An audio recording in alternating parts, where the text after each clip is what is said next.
奶奶抱莹莹下车，已经到青州市了。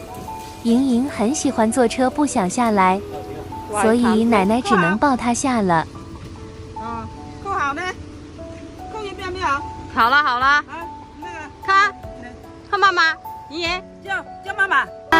妈。好了，走了，回去了。今天早上我们这下大雨了，中午才停雨。不能这样叫我莹莹。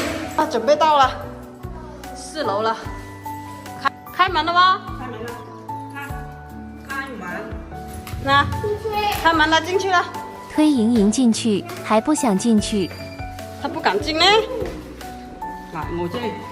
没事的，慢慢就习惯了。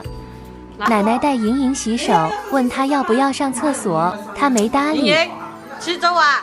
中午不想吃饭，我煮了瘦肉粥。莹莹手上拿着零食，奶奶给她吃粽子，她不吃。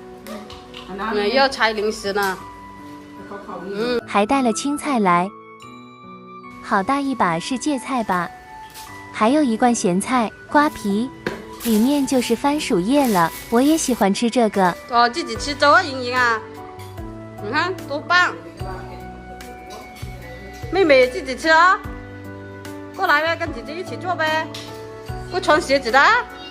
妹妹刚刚发脾气，哭过一次。哦，你看妹妹都吃完了哦，哎呀棒哦，还有饭粒哦，妹妹还要吃吗？再给你打一碗，你擦一擦。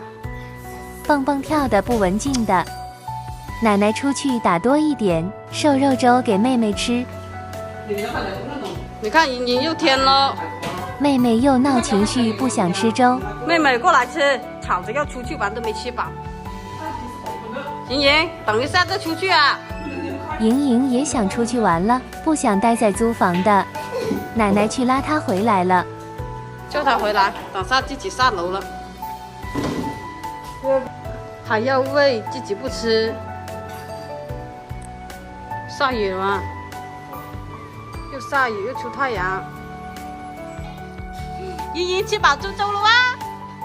你看还有一点点就吃完了。